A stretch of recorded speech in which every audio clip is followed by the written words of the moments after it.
Today on What the Heck is Happening in HR is a conversation with Meri Stockwell. Mary is going to speak to us today about what she sees in people issues, returning to work, the hybrid issues, career and business decisions being made with what's happening with Doge and with the new administration and what she is seeing in the business world. I had the thrilling moments of spending time with her on her podcast, and we really got chatting about what that means. So today we're going to have a little micro podcast on what's happening in HR, according to Meri Stockwell. For our podcast disclaimer, please visit the episode description.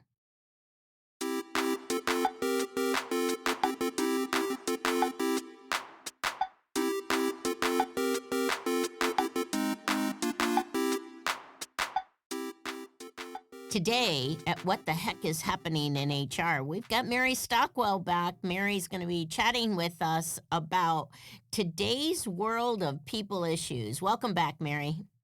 Great to be here, Kelly. Thanks for having me.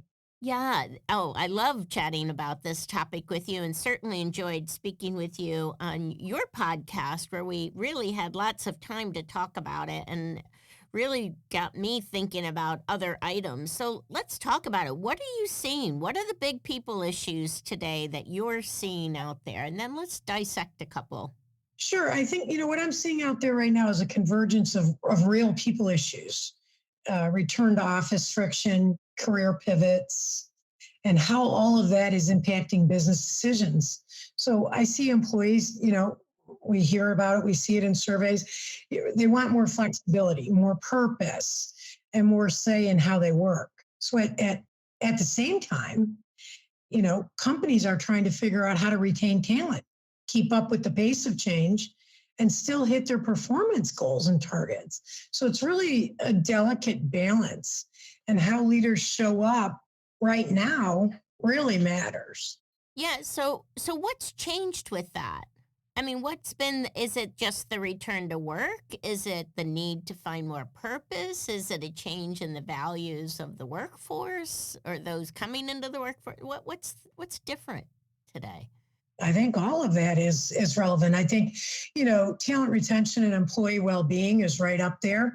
So, return to office is still a hot point, a flashpoint, if you will. How it's communicated matters just as much as what the policy is. So we've seen some really bad communication. I've had conversations with people where it is what it is, and there's no real explanation as to why. Like, was productivity low?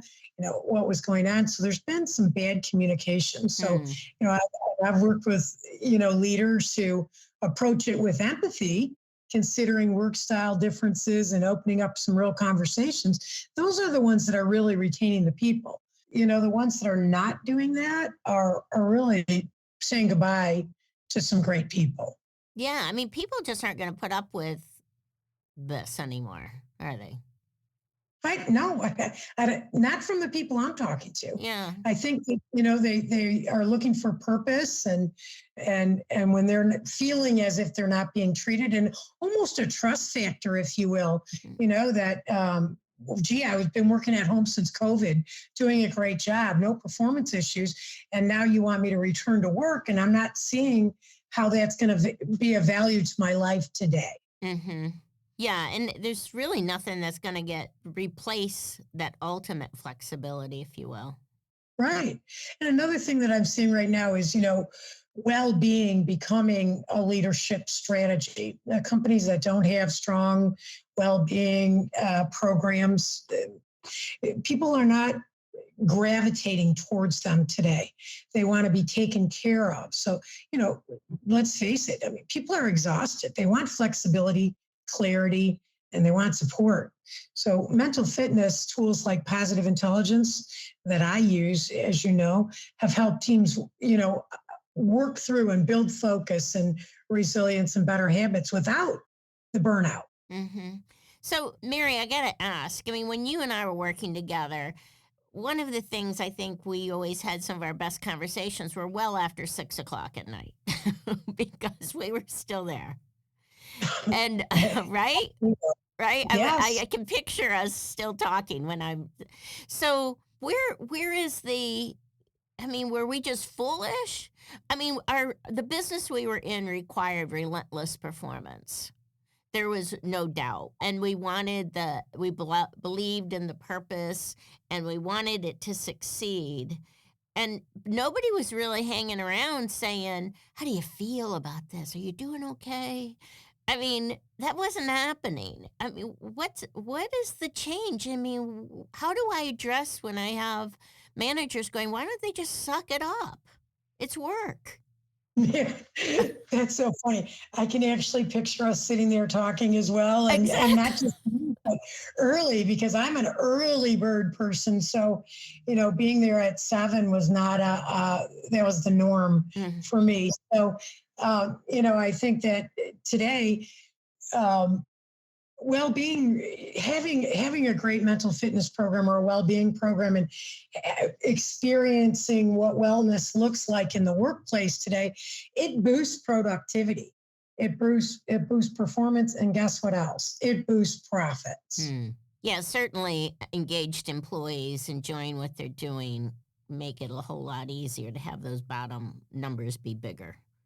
Yeah, exactly. What else are you seeing? What are you seeing any differences between what managers want or what employees want? Are you seeing any differences around like talent acquisition? Are they looking for different things? Or are they sourcing in different places? Or what are you seeing?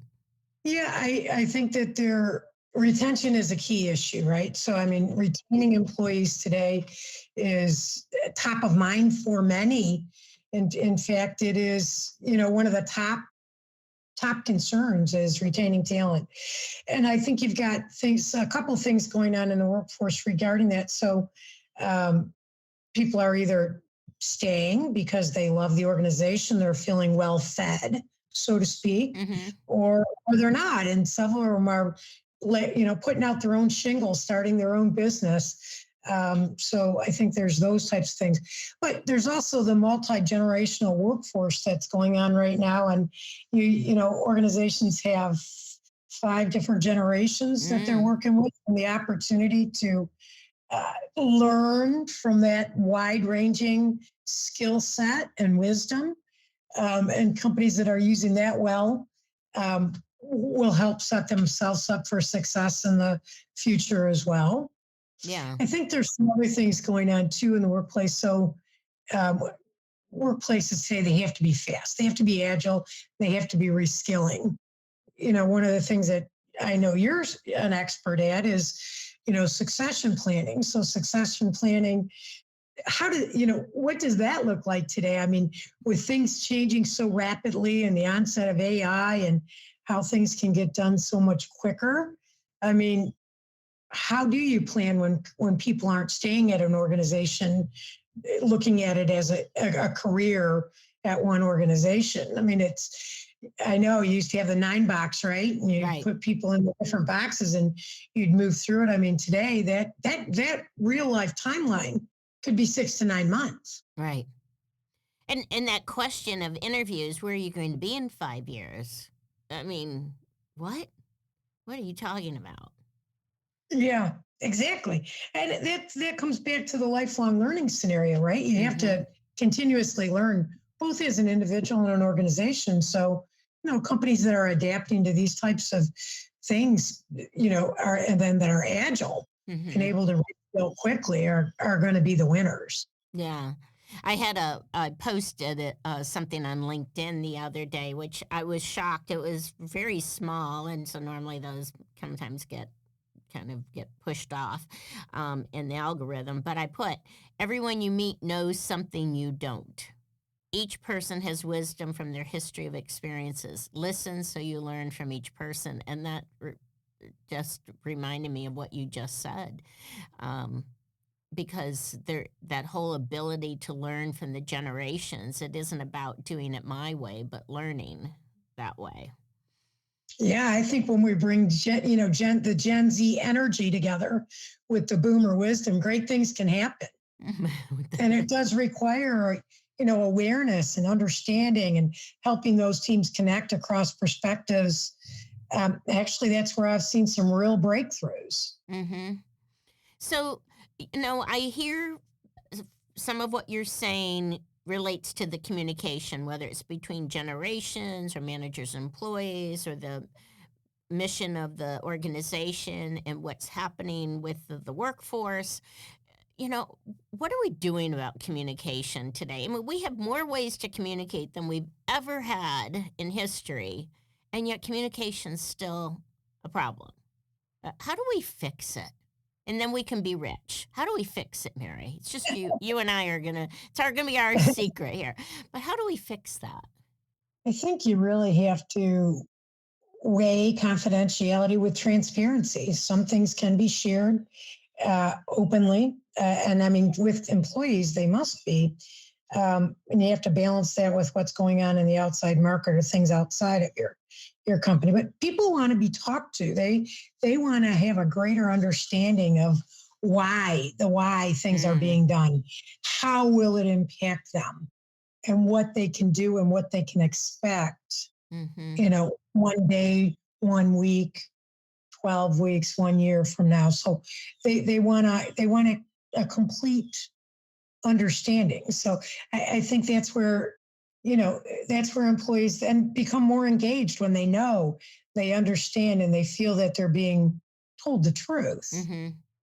and that maybe even part of the discussion, part of the solution. I think those things are all going to be really important. How do you solve it? I think that we have to continuously get better at it. We have to think how we would want to be communicated to ourselves. Mm-hmm. For myself, I mean, I like to know things, so I'm going to keep digging until I get the answer, right? So the employees are no different. Mm-hmm. They're going to keep digging or make up their own stories. Mm-hmm. Mary, I was in a client meeting the other day, and we were sitting there because I asked if I could sit in on the staff meeting to go over the KPIs. And they couldn't understand why I wanted to do that, which they went, I thought you were helping us with HR. Okay. And so I did. And so when I looked at that, I saw the performance out the door of was down. And on the next slide, it showed the retention was down. And then on the next slide, it showed a quality issue. So at the end of it, I mean, there were a lot of slides up there, and that people had obviously practiced and were standing in front and talking about it. And so at the end of it, the CEO turned to me and said, "So did you learn anything?" And I said, "Yeah." I said, "So when you tie the three I just mentioned together, what's that story tell you?" And it was dead silence.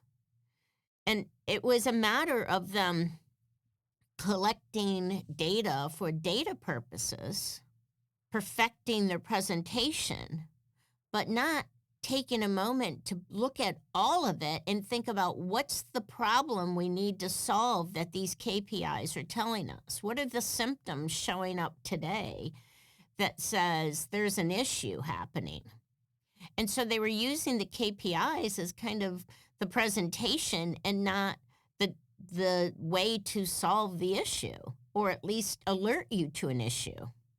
It was so interesting because you could see people on their phones, a generation texting to each other in the room to try to figure out how to respond to it, while there were people very happy to be in the meeting, just to be meeting together. I think that's probably not so uncommon for organizations to not be able to tell the story with data.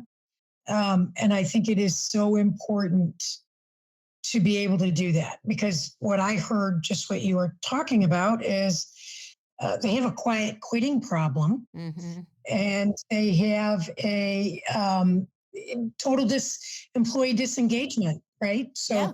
they're losing people because they're disengaged. I think some of the people were still engaged, they just didn't wanna sit in that meeting. That, "Let's get on with it. Let's go solve that problem." And, of course, we have people who wanna solve the problem without having all the data. So There's lots of issues around that. So, Mary, exploring all of these people issues, so much of them are hangovers, if you will, that have been with us for generations, but now become more complicated and more layered with having these 5 generations in the workplace, having 5 years where perhaps people were working from home, and then having people joining the workforce who have never even been in a building. I think it lends itself to all sorts of issues, and I sure appreciate you chatting through them with me today. Any other closing comments you want to make? I really enjoyed this experience, Kelly, and I hope that your listeners get really great benefit out of the discussion. Yeah, every conversation with you is a fun one. So thanks so much, Mary. I appreciate you joining us, and I hope you all look at the episode information to learn more about Meri Stockwell. Thanks, Mary. Take good care. Thank you.